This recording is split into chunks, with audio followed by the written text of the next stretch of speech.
नमस्कार, आपण पाहत आहात विश्वात्मक लोकस्वामी वार्ता न्यूज।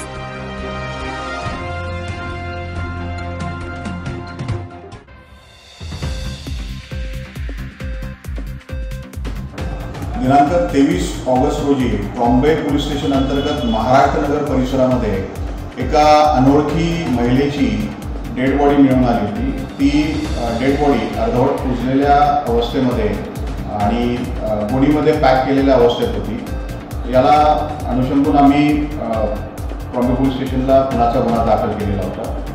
या तपासामध्ये आम्ही एसटीपी ट्रॉम्बे आणि नेहरूनगर यांच्या नेतृत्वामध्ये 10 पथके तयार केली होती।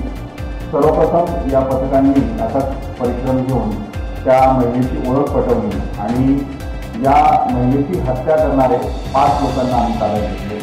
यामध्ये 3 पुरुष आणि 2 महिला आहेत। हे 5ही लोक महिलेचे नातेवाईक असून त्याच्यामध्ये महिलेचा पती, दीर, नंदोईची आई आणि नंदोईची बहीण असे 5 इसम आम्ही ताब्यात घेतलेले आणि या गुन्ह्याचा तपास चालू आहे। जय हिंद।